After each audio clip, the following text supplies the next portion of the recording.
All right, let's go, everybody. The Phoenix Suns are back with a 25-26 season. And the way they started out is a victory over the Sacramento Kings tonight, 120-116. This is incredible, right? Jamsters, I think tonight it's a night of celebration. It really is, because we have a special guest tonight. He is running a little bit late. I don't know where he's at right now. I'm getting a little bit of upset a little bit. Just a tiny bit, because I was expecting him to be here on time. He's not.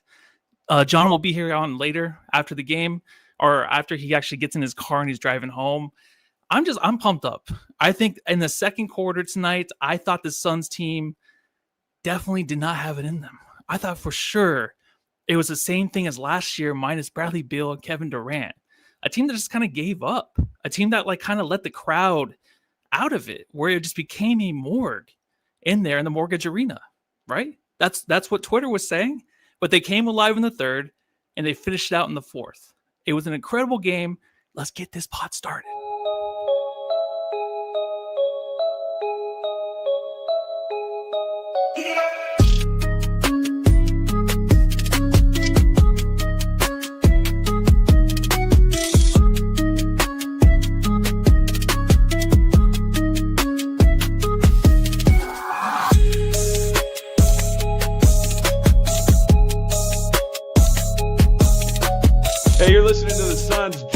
Session podcast, shooting the shit about the Suns since 2019.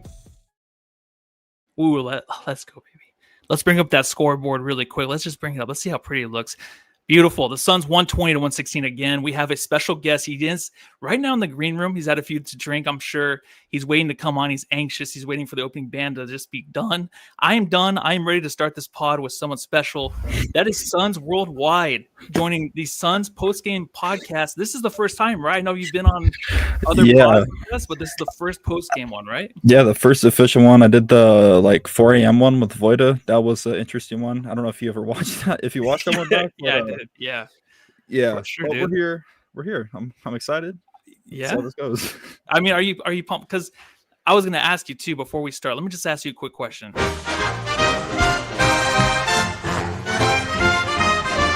Matthew, I've got to ask. Goodness gracious, man. I mean, in the second quarter, the real question is, and even all the Jamsters in the comments, let me know, when were you checked out? When did you think that this would be just like last year and the Phoenix Suns would actually be in the hole to start the season? I mean, last year we obviously started 8-2, or was it 8-2, right? With Kevin Durant. Yeah, it's like 8-1 or something like that, yeah. A championship on the horizon. Here we go. This is going to be the Suns' year. But right now, I mean, during this game in the second quarter, I seriously thought it was going to be a repeat. I mean, beating the Sacramento Kings isn't big. Yeah. Isn't a big thing, obviously, in the NBA when you kind of project these teams to be in the low 30s, the mid 30s wins total. But when were you checked out? When were you looking at your phone today and you're just like, all right, this game's over? When were you on Twitter, be scrolling through and you're just like, this is over. This whole season. Man, I hope nobody goes to my Twitter. Honestly, don't look at my Twitter the whole game. We'll just excuse it. I was just getting more pissed by the second in the first half. I just got more angry as the second went by. And every possible bad scenario went through my head. I'm like, oh my God, is Book going to be able to put up with another season of this?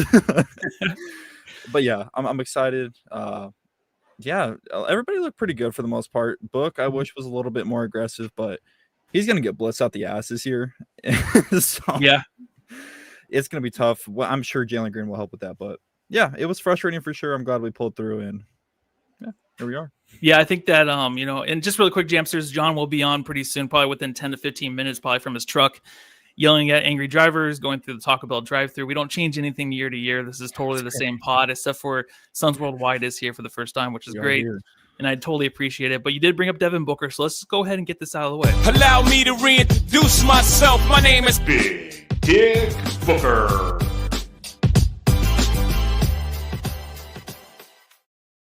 Devin Booker did finish the game 10 of 19 shooting. He had 5 total rebounds. He had the 3 assists and the 6 turnovers, which were huge. I think a lot of it came with him trying to create on his own, him not having a hard time really kind of deal with the defense out there from the Kings, who were, like he said, blitzing him at times. Mm-hmm. But to me, I feel like Booker right now, he has a decent group around him. Obviously not a whole lot of not a whole lot of fans from the outside are going to be watching the Suns and rooting for Devin Booker. They're not going to care less about this guy and this team. But to me, I feel like this is a big year for him, right? Just to come in, kind of establish himself as maybe the number one guy on this team. Because for me, I've always thought maybe he's the number 2, number 3.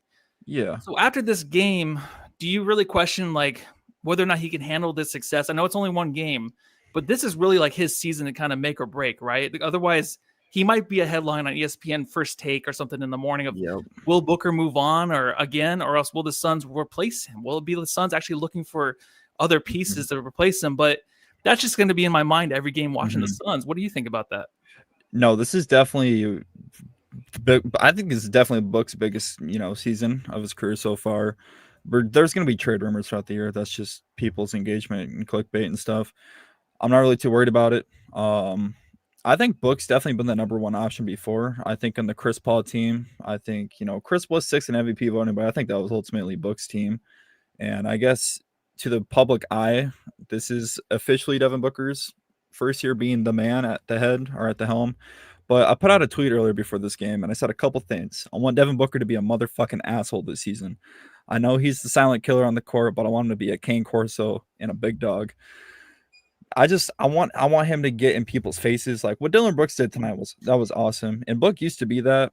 I'm sure I don't like to really, because Book's a grown ass man. I hate to say that Kevin Durant had that effect on him and kind of changed his mentality. But he used to be like what Anthony Edwards was mentally. Like he was just a fucking asshole. So like I like to get that back, but I think Book's gonna shock a lot of people this year. Yeah, I think so too. But 10 Toes Down MMA says number 2, number 3, ? Bro. I gotta go. What the fuck you smoking? That's obviously a question I've always had for Devin Booker. Can he be the number 1? That's why I'm really intrigued this season what he can be.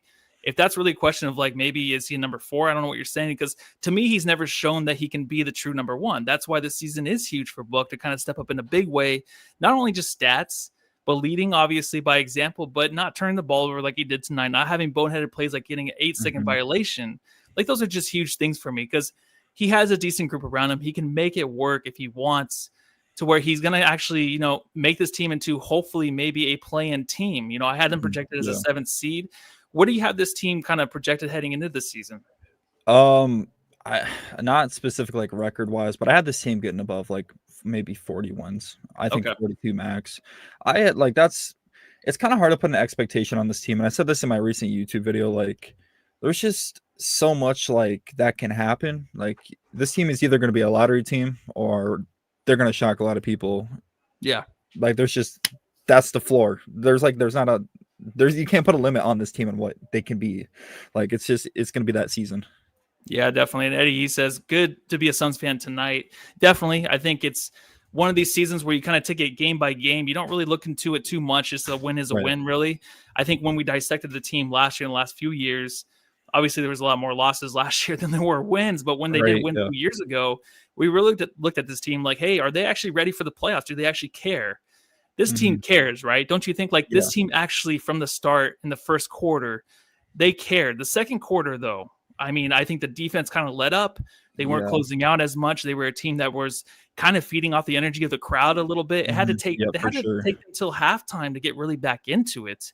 Did you think though that after halftime that a guy like Grayson Allen and Colin Gillespie would be the guys to kind of lead this team, or who else did you really think led this team in the second half? I think Royce O'Neal was really good. I think he had a couple big shots. He really did a lot of shot creating for himself. But yeah, the backcourt duo of the exciting whites, Colin Gillespie and Grayson Allen. We're gonna stamp that nickname for these guys right here, right now. Yeah.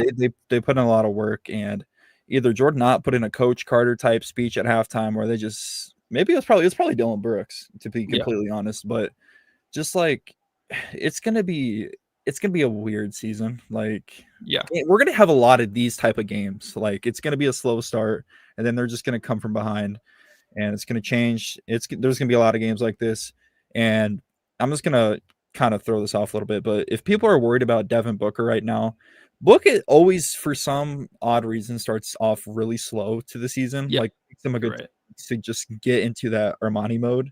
I don't know why, but there's just a lot of things that the Suns made a lot of adjustments. Like Eddie Johnson said in the broadcast tonight in the first half, like the Kings just had like they weren't really uncomfortable in terms of like their looks. Like they had the trajectory of the rim. There was like just no pressure. Like every shot was a good look, and that's just how it is for every NBA player. So to see them get into that uncomfortable mindset and make it tough for them was great.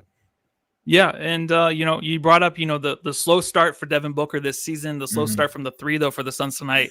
They were 0 for 9, correct, to start the game where they couldn't get anything to go down, which was actually part of the reason they fell behind by almost 20 points, actually 20 points in the first half.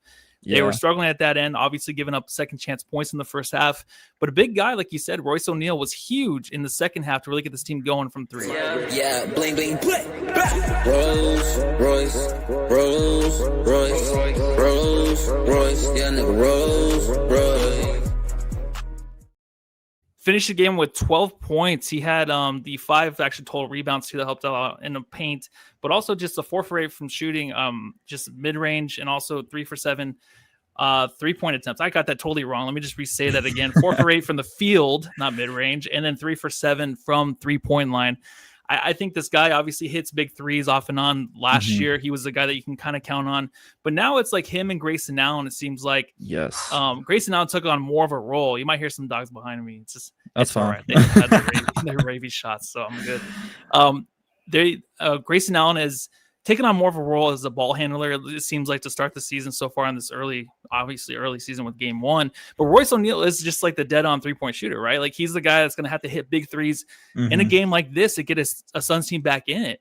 Like we can't count on anything else. When there's other guys that can't create a shot, when Booker's the only guy you can rely on, but he's turning the ball over, having a hard time, even though he hit big shots at the end of the game, Royce O'Neal has to be relied on from game to game to maybe every other game. Your thoughts on how he can contribute this year and be that guy from game 1 to game 2, or is he every other game, or is he 1 in 3 games where you can kind of rely on him from 3?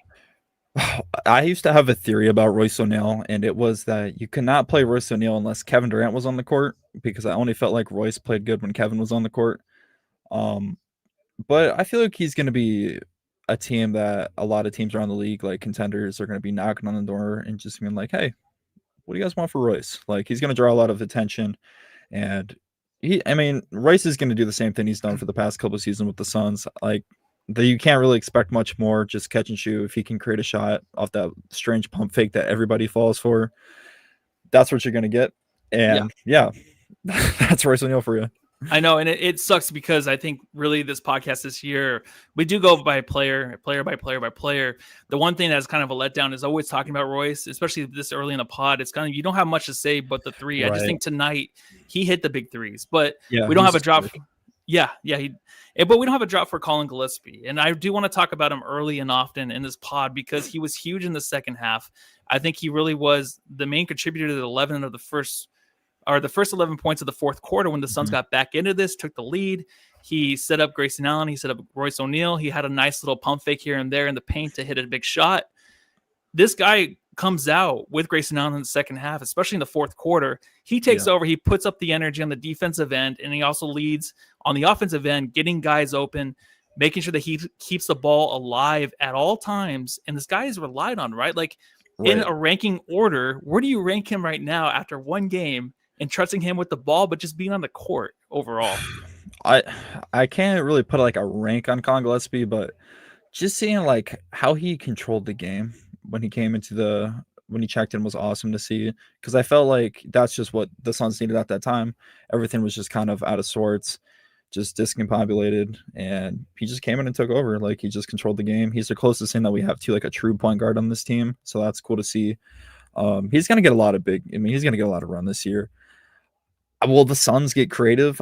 This might be like a little bit of a hot take, but will they put him in the starting lineup at one point, run a starting lineup of Gillespie, Book, Jalen, some weird stuff like that? I don't know. That might be kind of a reach, but we're going to get weird. It's game 80, or it's game 1, and we're going to get strange here.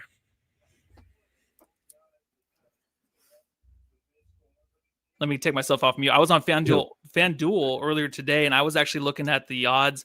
I don't really bet too much, but Colin Gillespie was a plus 162 when it came to actually being favored to score 10 plus points. Now, if you look at his bottom line right now, he was actually finished the game with 7 points, so he was short of that.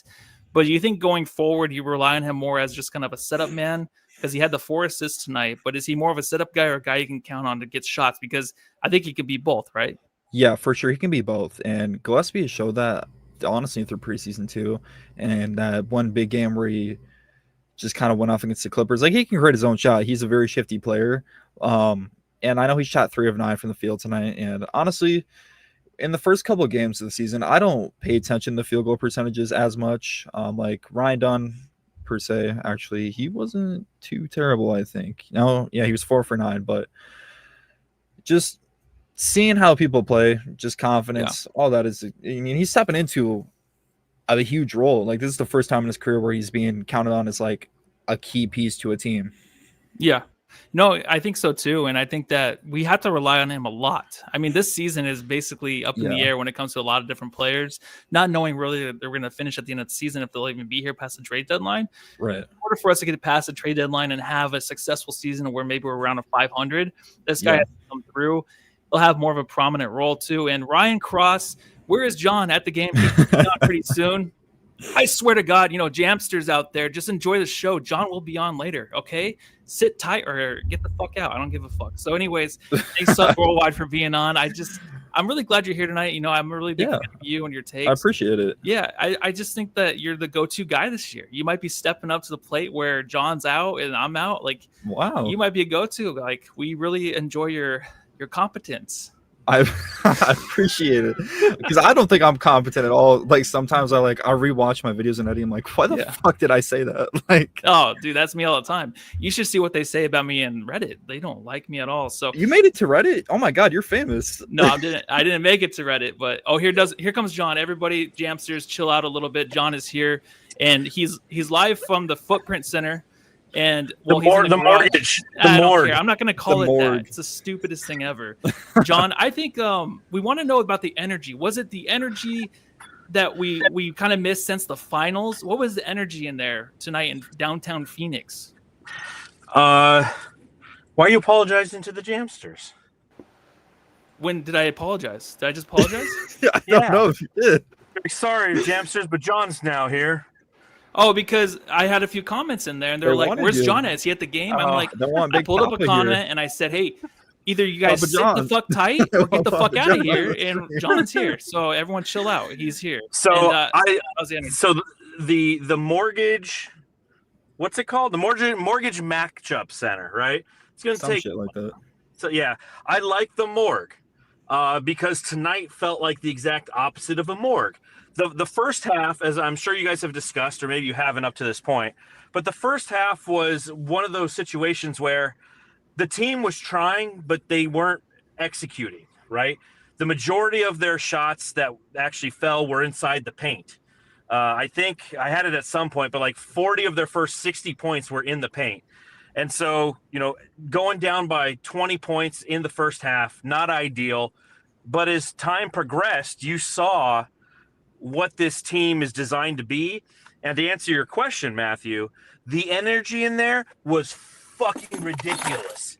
It was awesome, man. Like, the defense was being piped in and you couldn't even hear it, because in the third quarter, this team and this fan base was getting up and getting loud and getting engaged. And I was like, I was sitting next to Shane Young, who writes for Forbes. And we both kind of looked at each other and we're like, whoa, man, we haven't heard this shit since like the playoffs. And I'm not talking the Timberwolves playoffs, the year before that, because we got swept that year. It was nervousness in that series. So in this situation, it was lit, man. It was a good time inside the morgue. Yeah, lit, and all the shit talking too. There was a lot of shit talking from this guy.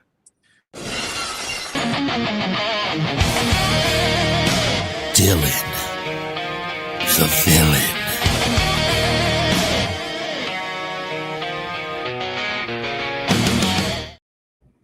Yeah, I wanted to save Dillon for you, John, and Sons Worldwide. Thank you for joining. I want to get your guys' opinion. John, being at the game, Dillon, when the crowd is already into it, and then he gets in the face of DeMar DeRozan, he's on the floor looking at everybody in the face, and every time they show this guy, he has a new bandage either on his finger, his chin, or his eyeball. Like, he's always wrapped up in something. What does he just take it to another decibel? whenever he just kind of gets into it with players? What's it like? I want to know what it's like. It really wasn't. It was more of a vibe of like that meme. Sons Worldwide knows about this because he's like the champion of office memes. It's that meme where it's like Michael Scott's being like, oh no, it's happening. So it wasn't like the crowd got amped up. It was more like, oh shit, we're waiting for it to pop off, and then we were going to kind of go crazy. But I'll say that like when I walked into the arena, you go down on the court to watch shoot around, and Dillon Brooks was the guy who was out there first. I was like, this is fantastic. Nice. He's got the headband over the eyebrow, and you could see the stitches on the eyebrow. And I'm like, this guy, and he looked good. I will say, I wasn't surprised that the Suns shot shittily to start the game, because as I sat down there and I watched shoot around, like Grayson Allen was hitting shots, Dillon Brooks was hitting shots, but like Booker was off. Everybody was kind of off. And I was like, oh man, I need to fade some of these over-unders on these guys. Now, obviously, Booker turned it into an efficient night, but Dillon Brooks, when he starts getting going, the crowd isn't so much cheering on the mayhem. They're sitting back waiting for the true chaotic moment to occur, which ultimately didn't come, right? He pushed it as far as he could with DeMar DeRozan, but they didn't go there. But it's game one, like Suns Worldwide. When you watch this and you see Dillon Brooks acting in that manner in game one, like how does that make you feel, man? I honestly wish I was on the court at the time. I tried to jump through my TV screen. Unfortunately, could not do it. No, I fucking love Dillon Brooks. I've actually decided that instead of just ordering a regular Dillon Brooks jersey, I'm going to get a custom one that says the villain on the back. Love it. Perfect. So yeah, fucking dog. 9 for 24 from the field. Who cares, man? Shoot 20 more shots. It's cool. But to that point, I like that Dillon Brooks said, you know what? We're without Jalen Green. Somebody needs to be aggressive outside of Devin Booker. I'm going to be the aggressor. That's who he is. He's an aggressor. He's a disruptor. Yeah. And so, we were kind of joking after the first quarter. He was like 3 of 11 from the field. We're like, yikes, that probably wasn't in the game plan. But at the same time, until you have that secondary consistent scorer and that person identifies themselves, Dillon Brooks is going to take on that role, and I'm all for it. Mm-hmm. I totally agree. And I think that, there's always going to be that where how many shot attempts he's going to have this year. But in the back of my mind in this game, when he was 3-4-11 to start the game, I was like, Jalen Green will probably get those attempts, right? You have to kind of count on him because there's no one else. Royce O'Neal got hot in the second half. Grayson Allen is more aggressive. So was Colin Gillespie, but no one was really stepping up. And it's not like if he gets hot from mid-range or those little turnaround jumpers where he was doing his best Kevin Durant impressions, then we're all for it. The crowd's even going crazier. It's kind of like a little bit of a mix of Bol in a way where he's shooting shots and making a shot. That the place will go crazy. But if Dillon Brooks is doing it, then that place is going to get even crazier. And speaking of crazy, I was a little crazy on the jammies. I kind of said that this guy was washed, but before I get into that guy, I want to say that the Suns Jam Session podcast is presented by Nettles Air. So Keith Nettles, this goes out to you. Improving Valley homes one unit at a time. You can call them at 623-444-4088 to request a free estimate. Dun dun dun dun dun dun dun dun. Dun dun dun dun dun dun dun dun dun dun dun dun dun dun dun dun dun.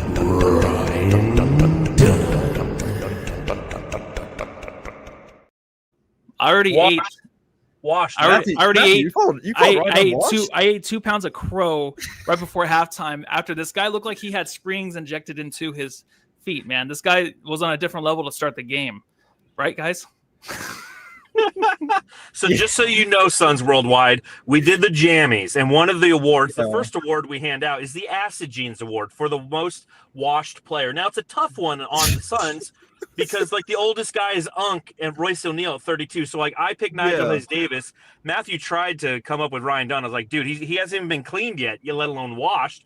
But he looked fantastic with the way that he was attacking the boards. When you have him playing the power forward position, he needs to attack the glass. And the Suns out-rebounded the Sacramento Kings, 50? What's the number, Matthew? Do you have it in front of you? Yeah, I do. So for the actual full game, they out-rebounded them.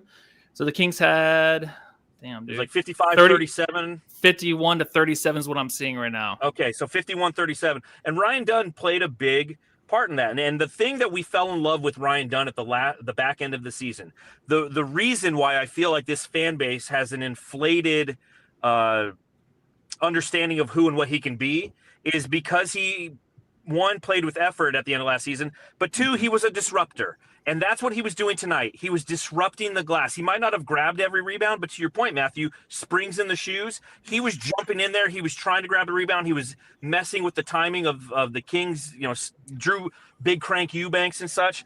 So I liked what I saw from him. I mean, he was the first Phoenix Sun this season to hit a three-pointer with 8:04 left in the second quarter. So, I mean, it's great to see Ryan Dunn play in this capacity. Obviously, if he can take that next step, if he can really start to knock down that three ball with consistency, he becomes the exact opposite of washed. He becomes like a Suns legend.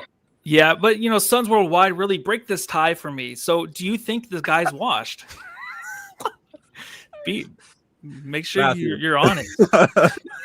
Take the sunglasses off. Oh my god, dude! See his eyeballs. He is not washed. He's not even getting started yet, and I think there's a reason that we have such a huge expectation for Ryan Dunn, and it really doesn't help with the Tamani Kamara deal because that really plays a factor into this.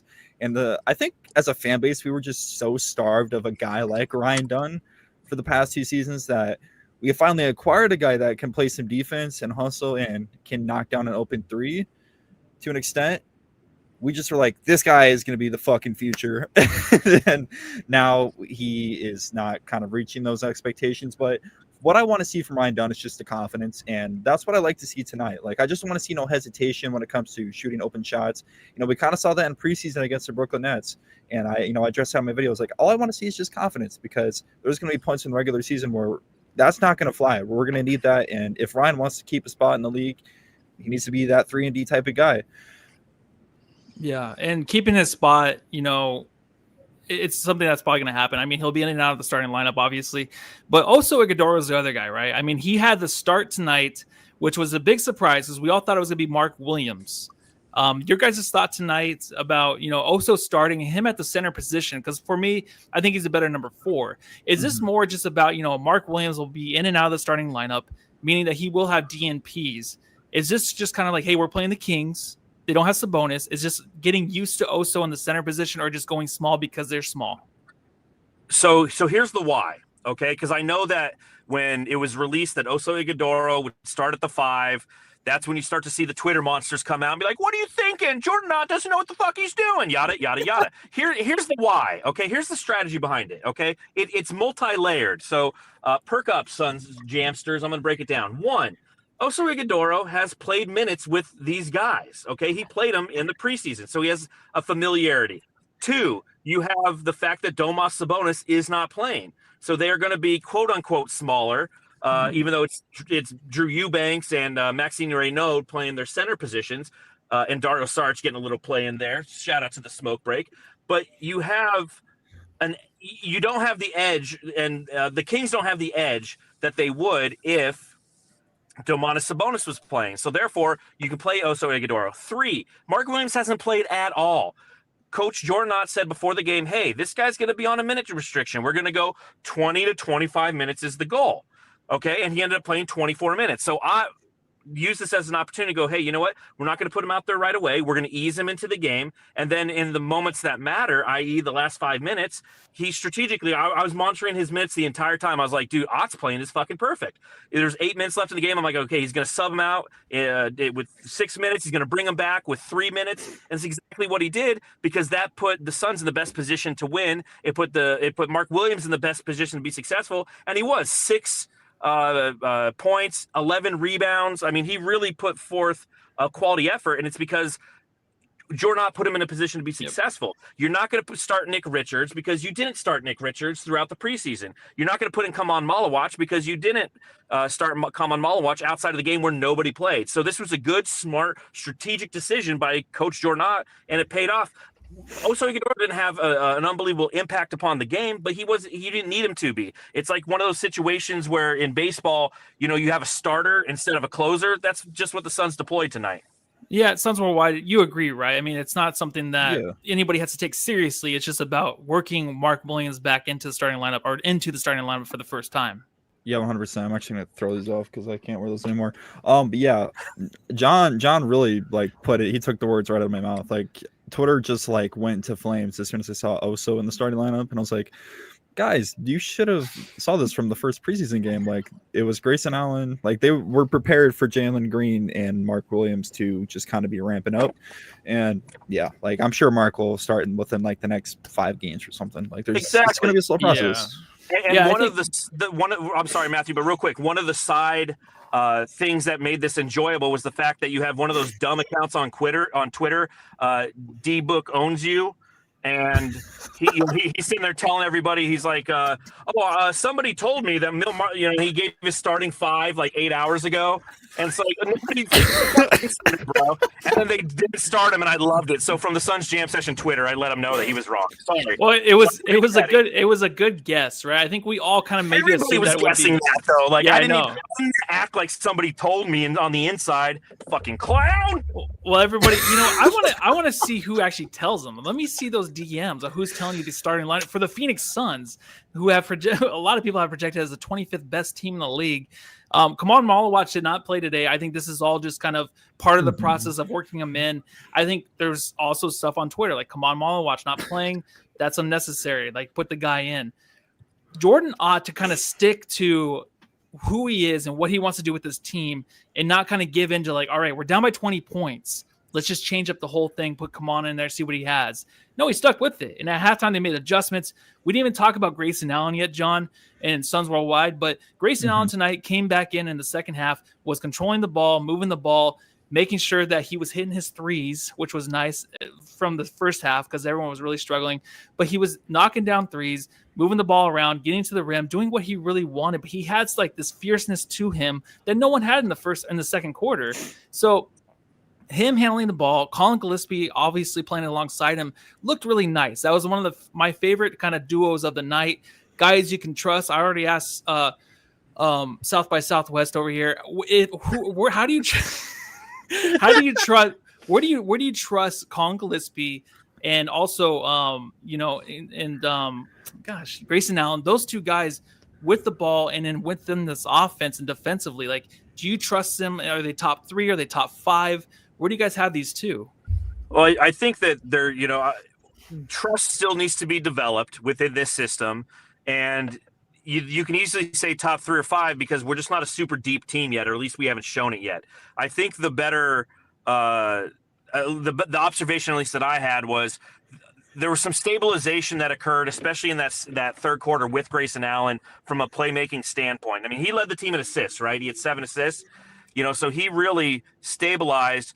But still showcase that he is one of the people who can put the ball on the floor and attack the cylinder. And that's something that we need. And because of that opened up those wide open 3-pointers, because the Suns had plenty of wide open shots. I'll be really interested to go and look at the advanced stats tomorrow and see how wide open they were, because they were, like you said, Matthew, they weren't knocking down the first half, but both Grayson Allen and Colin Gillespie, the way that they penetrated was key to the Suns' victory. They created physicality on the interior, and they penetrated, and then were able to kick it out to wide open shooters. And next thing you know, like you said, they started knocking down shots. And the place went fucking wild. Yeah, and Grayson Allen for you, Suns Worldwide, where do you have him? Before I get into that, John, so I proposed a nickname for Colin and Grayson. I want to hear your thoughts because I know you're the nickname guy. I am a nickname Exciting guy. Whites. What are we thinking about that? I don't know about that. What about like the bright whites? Like bright whites. I like that. Like it's like teeth. Like. Yeah, I've seen exciting whites. A few times on Twitter. So I don't know if it can be taken yet. Just because I've seen it from multiple sources. I think it's an Eagles thing. It's like I think it's aisle 6 at Fry's where they have like the white wines. It's exciting whites. Oh yeah, that's right. I think that's where. Yeah, I think that's really what it is from. Fries. Yeah, but so that's a question, just real quick. Suns Worldwide, where you're from, what do you guys call Kroger? What's that? Kroger? So like, is that the coffee? Kroger is the parent brand of Fry's Food and Drug Store. And if you're in California, it's Ralph's, right? Like that's that grocery store. What are your grocery stores in Iowa? Walmart. Yeah, really? Yeah. Walmart. We have like a Hy-Vee type deal. I don't know if you've heard of it. It's like a Midwest name. That might be it then. It's really big in Minnesota. I guess that would be like the type thing. Hy-Vee sounds like a CVS or a Walmart. It's most definitely like a Kroger's type deal, I would think. So it's just I've called never been Kroger. to a Kroger's. Because some cities they just call it Kroger, but like it depends on where you're at regionally, who owns it, and whatnot. I'll research it and I'll get back to you and tell you what your local store is. Yeah, I guess I don't know. I don't really go to the grocery stores a lot. Must be nice, man. Yep. I gotta go to Costco tomorrow. You know what that's fucking like? Nope. No, Costco. Yeah, don't go to Costco. Don't go to Costco. Don't ever come here to Phoenix and go to Costco. It's impossible. You might die there. You might get in an accident instantly. The parking lot sucks, and then inside sucks. It's way too busy. Parking lot's horrible. It's the worst to get in, and then if you're not even in the parking lot, it sucks to get in there. That's Well, and then navigating your cart inside Costco. Like my wife just walks around and picks shit up. She'll walk across 2 aisles. I'm like, I can't. I need a blinker. There's a lot of traffic in here. Like it's terrifying. Yeah, she goes ahead then, huh? Yeah. You ever leave I leave the cart usually. Oh, well, Sometimes. I've done it once where she peeled off and just was randomly down the aisle. I had no idea where she was, Yeah. so I just went to check out. Oh, you just went to I'm check like, out. You know what? Sons Worldwide. Yeah. So Sam's Club, you can check out on your phone. All right. Well, should we get back to the game because I do want to talk about. The game. I'm sorry. I think we're back on let's go back to the game. Yeah, Run I some just want to grocery talk about topics. really quick. DeMar DeRozan was minus 7,000 to score 10 plus points tonight, right? So it's not really the best bet on FanDuel, but I was actually thinking maybe I should put it on. Let's just see if he actually gets there because I don't really know how betting works. So I'm like, minus $7,000. That's a lot, dude. Is that how it works? If I bet it, No, I'm so gonna if take you bet $7,000 away from me. If you bet $7,000, you would have won 100. Okay, perfect. So you would have walked away with 7,100. So that's a bargain. You want to bet him like over 25 points. That's probably the sweet spot. That's probably like minus 125 or something. And he went for 29. So he had 29. He would have hit the over. Exactly. And Zach LaVine had 30 points. Malik Monk, who was really hot in the first half, kind of cooled off in the second half. He had 19 points. But those two guys, he found the Grayson Allen no dunk zone, huh? No free dunks here, Grayson Allen said on Malik Monk, who was trying to Anthony Edwards' his ass. Yeah, and what was Grayson, or what was Eddie Johnson was saying, I need my Grayson Allen sighting, and he got it. Grayson Allen had 5 straight points, a nice little fadeaway from the key, and then also the 3-point play where he got the and one. But, other than that, I was thinking, Devin Booker going head to head against like a guy like Zach LaVine, like not obviously defensive or offense, but just a guy that's like in the box score, like, all right, who won this game? I didn't want to see it again where like a guy comes into Phoenix, like a Zach LaVine, and kind of just takes over the game and blows his team out. I was looking that way, him and DeMar DeRozan, but Booker held his own, but also just the defense held its own in a way. But then Zach LaVine just kind of revealed his true colors, right? At the end, did you think the Sacramento Kings in the fourth quarter just got too tired? Or are they just not those guys that really actually perform in the clutch? They're not those guys at all. That's the way to put it. Fucking that was the fakest performance I've ever seen in my life. Like, it kept like my blood was boiling every second that they made a shot. Yeah, fake as hell. No. Yeah. I mean, that's just the Kings, right? Like they're not they've never the Chicago Bulls of the West, right? Like they're not a great defensive team, and when you apply pressure, they're going to wear down. And I think the Suns were very smart in their adjustments. They looked at it like, okay, Zach LaVine was cooking in that second quarter, right? He had 16 points in the second and he had 22 in the first half. So they locked him up a little bit in the second half. He only had 8 points, and they go, okay, if we focus on him and force him to shoot those fucking miracle balls, right? Because he ended 2 of 9 from beyond the arc. So yeah, let him shoot the fucking logo ball you want. DeMar DeRozan's going to have to be the guy who consistently beats you. And DeRozan's game is not the 3 ball. DeRozan's game is the mid-range. And so he carved him up a little bit here and there, but they negated their ability to have 2 guys carving him up like they did in the first half. And again, the Kings apply pressure. They start to falter, and the Suns took advantage of that. It's a 4-point victory, but it felt like much more because of the way that the Suns closed out that game. But it's all because the Kings are the Kangs. Yeah, it's as simple as that. And really, back to the important stuff. Andrew Hathaway says Iowa does not have a Kroger, and he might be. I think he said he might be your neighbor. So look out for that. Like, you might have a number 1 fan living next to you, so that's exciting. I do want to get into Kroger's the subreddit everywhere. All right. Well, subreddit stakeout. You guys down for this? You want to see the new disguise I had? Do I have to put on? Yes, a Batman mask? I Did you- want to hear what the you Sacramento Kings were saying about this team. All right, well, let me give it to you. It's funny you asked, like, do I have to put on a Batman mask? What if it was a requirement? It should have been. You should have let me know. I went with the Party City before this. Oh.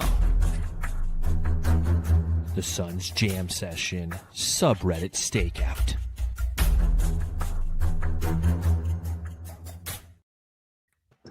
I was in Sacramento as the Invisible Man. Oh, get the fuck out of here. That's genius. Hold on, let me just adjust this really quick so it looks more realistic. There you go. Where'd The you Invisible go? Man, you couldn't see me at all in Sacramento. Hopefully they can hear me okay. You guys can hear me okay? All right, Yeah, perfect. we can hear you But great. I hear you. I don't even know where I'm at. I can't even see myself. So Drew Eubanks with a great start. Drew is so much better than Hassan Whiteside. Crying emoji. Yeah, he had quite the start there, Drew Eubanks. This is already the best G League game of the season. Oh, That was kind of a shot there. That made me feel really small. I'm like, oh man, what a long season. That's my pizza guy, someone yelled watching this game. that's great. Huh. Yeah. Who are they Second, talking about? I think just some rando on the Kings. I don't know. Just the way this Oh, game yeah. is kind of Who was unfolding. that one guy? There was one guy who was out there. I was like, I feel like I know ball. I had no idea who the fucking guy was, and he got a lot of minutes. Contrail or some shit. Oh, Cardwell? Yeah, I think he's a rookie. He's a rookie. Yeah, the power forward. Yeah. Okay. Number 32. Yeah. I had no idea who that guy was. Yeah, he kind of got into it with Grayson Allen there towards the end. Yep. Yeah. Yeah. Second unit is rough for the Sacramento Kings. It's probably the truth. Keep putting hands on Baby Book, and we'll lock this thing down. All right, who said that? I don't know who these people are. Sorry. Yeah, It's a bunch of- I'll get names next time. It's the one King fan. Who said one- that shit? The one King fan. Yeah, he's probably passed What out if it's on just heroin one by guy the now. whole time in the subreddit just talking to himself? It is. It probably is. Lonely on the Kings subreddit talking to himself. Holy fuck, Brooks is so bad. So obviously that's during the 3 of 11 start. He finished the game great, hit some big shots. And John, I didn't really ask you about Booker. If you want to just do a quick spiel on him, just like, hey, bad game. Like just like getting used to the season. What was it tonight? It just did not look good overall, right? I think it was okay. I mean, he went 10 of 19 from the field. I mean, that's efficient. What did he end up shooting from 3? Like 5 for 10? That's 50%. Like the entire team, it took him a while to kind of get the juices flowing. It took a halftime hot dog for him to come back out and play well. So I think that Booker, it wasn't a down night. 30 points. It's his third time in his career that he scored 30 points in a season opener. It's the 4th consecutive year in which the Phoenix Suns have won a season opener. I think he played properly. He just, he played the way the team did. It took him a little while to get going, and the next thing you know, boom, shakalaka, it's a win. I don't know. I put him third on my list of trusting with the ball. I put Grayson Allen and Gillespie up there. There's just something about him tonight, man. Well, yeah, it's bad, but I'm not going to read too much into it yet. But that's It's okay. okay. Like he was a stellar shooting guard tonight. Like, yeah, he wasn't a great facilitator, but Grayson Allen picked up some of those duties. Oso had a couple nice plays passing the ball around. I think that he was 30 points, man. I'm not complaining. Big dick. Yeah. Not at No, all. I don't think I was complaining a little bit, but I don't know. We'll talk about him next pod. Let's see. Holy fuck, Brooks is so bad. Just read that one. Hard to get excited if this is how we look without Domas Sabonis. Oh. What do we look like with him back? So I don't know if they're excited. They The weren't same. excited because I don't even understand that one actually because they looked a lot better without him at first. He's an offensive stabilizer. That's why. Mhm, yeah. Yeah. Monk getting targeted and Buse out there. That was more majority of the fourth quarter. And then a lot of the subredditors, the Kings fans out there wanted him removed. Someone did say, man, what the fuck is Katie talking about while we're down 3 with a minute left? And someone else said, I can't stand her. So that must be like the EJ of the Kings, right? Who knows? Does anybody know that? All right, I don't know. I don't think anybody listens to the Kings broadcast, respectfully. Nope. The Suns Jam Session Subreddit Stakeout.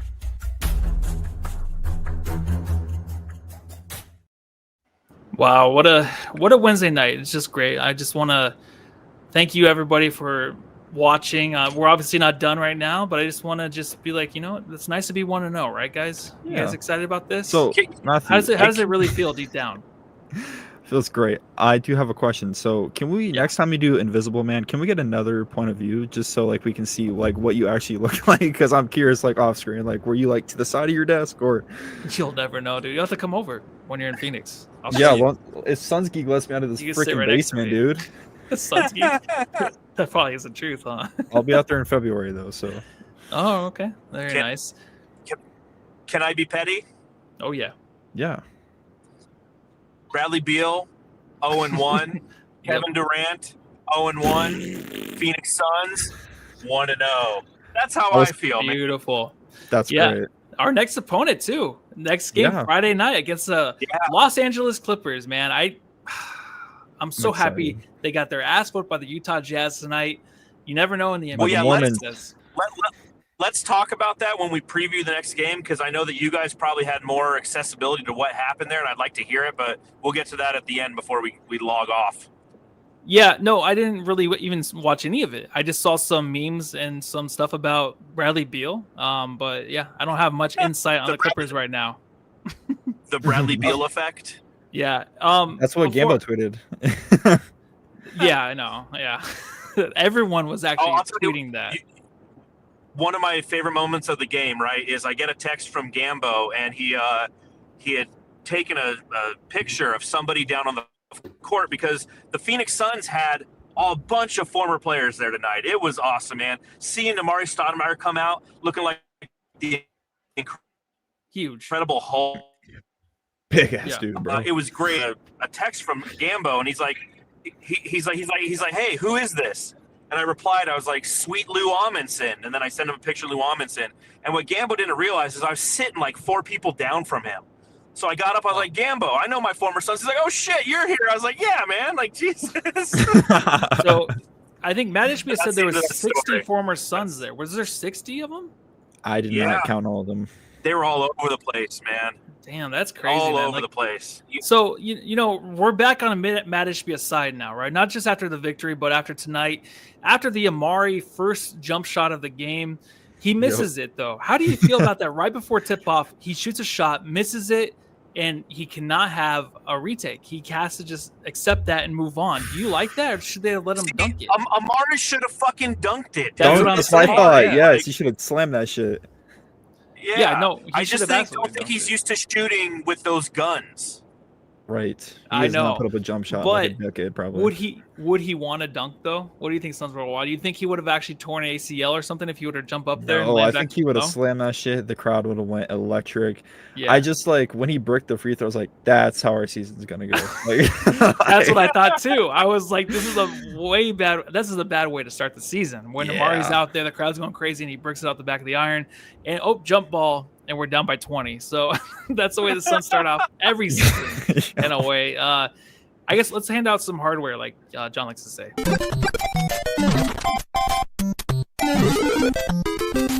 Jam star of the game. All right, Jamsters, like, subscribe, do all that funny business because we want to stay on the air and we want to keep making a lot of money. So Suns Worldwide, you are our guest tonight. Let's hear your take on tonight's Jam Star of the game. Who do you got? God, honestly, Dillon the Villain, man, just fucking electric. I know the stats don't really. I mean, not for 24, whatever. He was the fucking man. He's the fucking man. He's gonna be my player of the game for all 82 games if he plays. I'm starting to realize I'm taking a lot more from the show because I just implemented a segment on my channel called That's My Dog Player of the Game, and it's getting very similar. But yeah, Dillon Brooks for sure. It's okay. We've only been doing this for like 6 years. Yeah, I'm just like, I'm getting more inspiration. It's not like player of the game is anything original that we made up. Not at all. This is a tough one. This is a tough one, right? I mean, because different parts of the game had different MVPs or jam stars, if you will. So I'll just say this. I'm going to give it to Matt Ishbia. Okay. Matt Ishbia, at the end of last season, did something that you don't see a lot of owners do. He sat in front of the media and he goes, you know what? We fucked up. I fucked up. We got to change the course. We need to change the direction.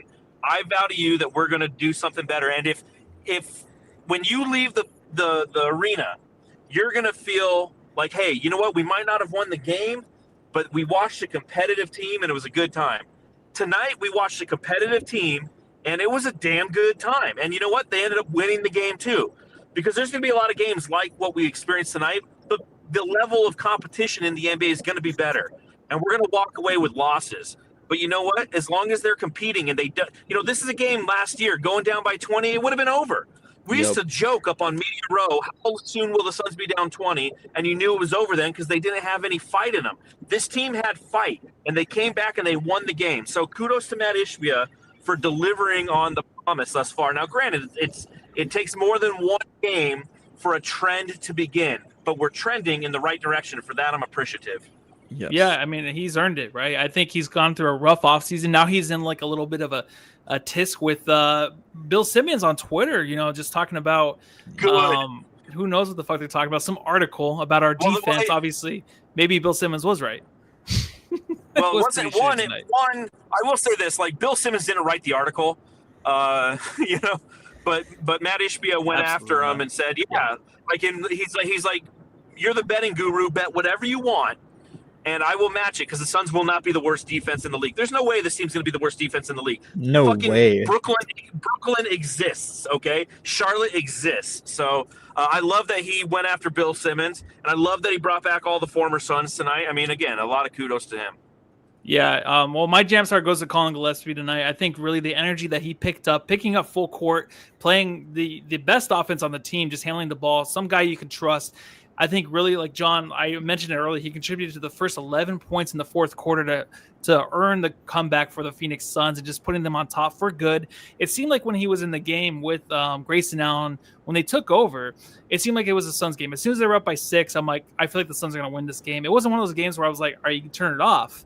But I had a very, very good, confident kind of feeling with this team heading into the end of like the last 5 minutes of the game. So I thought they would actually just complete it, because Colin is like the guy that a lot of people don't know about, obviously, but here in the Suns community, we're looking at this guy as someone that you really want to count on. But really, I feel like we really trust him and believe in him. Like, it's not like some kind of fakeness. We really think this guy has a shot to be a good player, and not a starter, but a 6-man candidate for the Phoenix Suns.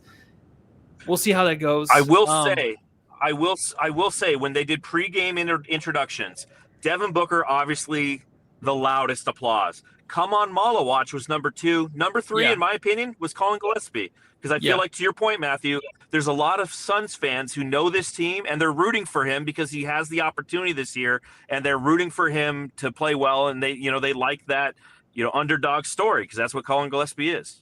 Yeah, and just really quick too, Jamsters, we'll get into this. So Jamstar of the game, Zolt B says D-Book for Jamstar. Keith Nettle says, John, turn your dome light on. I don't know if that was a sexual innuendo. He's still doing Subreddit. It's illegal to drive that way, Keith. I don't get pulled over. He's going to get pulled over. D-Book chapter 1 for my Jamstar. You know what? It was good at the end. I like that one, but when the Suns are losing and someone on Twitter's talking about his shoes, drives me nuts. Saul Soto says, much strength for stat back iron. Yeah, okay. Let me see if there's any other guys in here. There's no Jamstars, guys? All right. Stats biceps with Blaze Megatron. That's actually a good one, because everyone noticed them and everyone's wife noticed them for sure.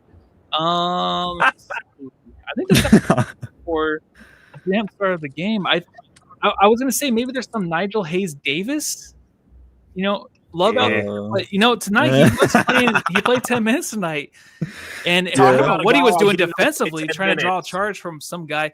Remember in Austin Powers where the guy is in front of the steamroller and it's like 100 yards away? He's like, no, like that was Nigel Hayes trying to take a charge tonight, and the guy just got a little bunny hook over him.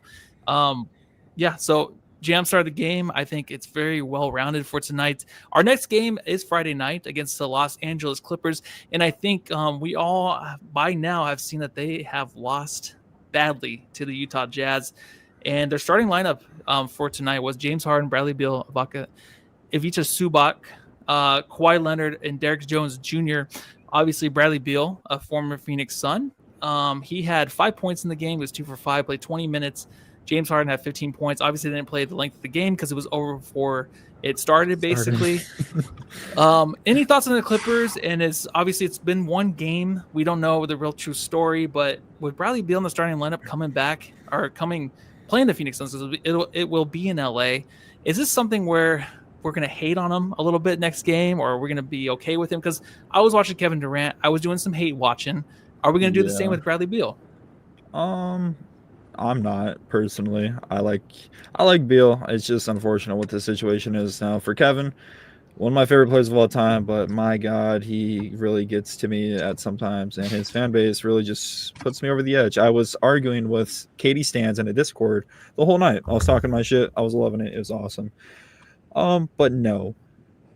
And now I can't speak for everyone else because when he comes back to Phoenix, they are going to be throwing Bradley Beal bobbleheads at Dildos. him when he that too. Bradley Beal dildos, yeah. Is it accurate? No. Okay. Next. All right. Just keep going. So what I'll say on the Clippers, okay, again, I mean, this is a team that's projected to be one of the better teams in the Western Conference. And we're going to be playing in their house because they were in Utah tonight, correct? They were. Yes, Yeah. correct. Okay, so this is going to be their home opener. Now, there is one stroke of luck for the Phoenix Suns in this game. This game's going to be going on in the Intuit Dome for their home opener as the same time as Game 1 of the World Series, which features the Los Angeles Dodgers. So we might have a muted, to an extent, Intuit Dome. Now, what I'm looking for in this game, I think the most interesting storyline is Dillon Brooks versus Bradley Beal, because I think that Dillon Brooks is going to be in there trying to get I'm the captain now. I'm the new number 3, and I think it's going to be something that's going to be fun for us to watch. I don't think there's going to be hate watching of Bradley Beal, but there's going to be, every time he bricks something or, if he doesn't play well, I don't think the Suns fans are going to not be cheering for that. So it's a game that I'm really looking forward to seeing how the Suns go on the road in what is considered a hostile environment and how they perform. And if they can feed off the energy of the opposition, because a team like this, the Suns are a team of motherfuckers, and motherfuckers feed off opposing energy. So I want to see how they respond to that energy in their first road game of the year on Friday night. It's going to be nice to see. What's up? The Lakers also play against the Timberwolves at home as well, so nobody's going to be at yeah. So I mean, so does Ballmer have to? Does he have to traffic half his fans in? Like he traffics his fans anyways, right? Ballmer, half of them. Probably they have to be trafficked. Probably just if that arena's full, I would check everybody's ID and see if they actually do exist. Yeah, I mean it's gonna be great to start out 2-0. Obviously, it's gonna be a game of high competitive. Just because James Harden's out there, gonna find the mismatch. He's gonna make sure that he's gonna make someone look ridiculous on the Suns defense. But maybe it doesn't go that way. Maybe Dillon Brooks does make it hard for him, makes it hard for Kawhi Leonard at times. But I think the Clippers obviously are a team that wants to stay healthy, but needs time to gel, just like the Phoenix Suns. But on their side of things, I think with Bradley Beal kind of working him into things, it's going to be difficult. I thought he was going to be a guy coming off the bench, but I guess I was wrong. Maybe next game he does. But either way, I'm okay with Bradley Beal. I'm fine. I'm not mad at him at all. I think it's Kevin Durant that I really don't like too much. I sports hate him. But, let's go Suns. 1-0 tonight. John is close up now. I think he pulled into the driveway. We are hitting the 1 hour mark. And I just want to say thank you, Suns Worldwide, for joining me today. Yeah, anytime, it's been a guys. pleasure. Thank you, Seriously. Jamsters. Yeah, thank you so much, man. Jamsters. First game of the year, subscribe. baby. 1-0. Yeah, That's fantastic. Let's keep this pod going. I want to make a lot of money and stuff like that. Anything else before we get out of here, guys? It's all about the money with you, Matthew. Come on. It really is. I don't know why. He's got a kid on the way, man. When you got a kid on the way, man, you're trying to make money any way you can. So That's fair. I That's just become a degenerate gambler. Anybody, minus 7,000. Make those bets. I just ask anybody. It's a new season for us.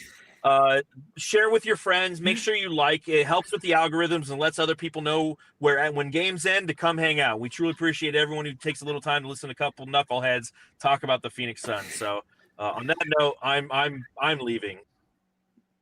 Sounds more wild. You got anything final to say to the Jamsters out there, and where can they find you? Yeah, that was weird.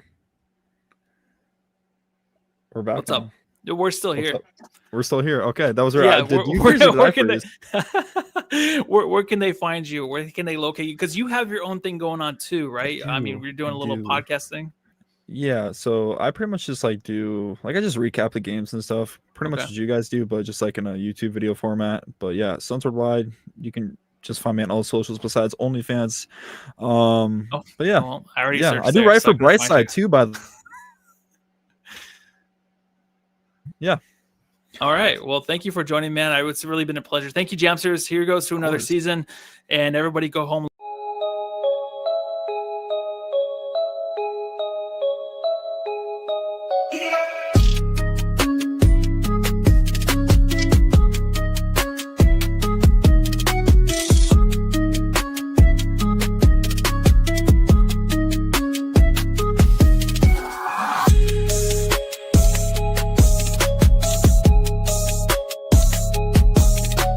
Hey, you're listening to the Suns Jam Session podcast, shooting the shit about the Suns since 2019.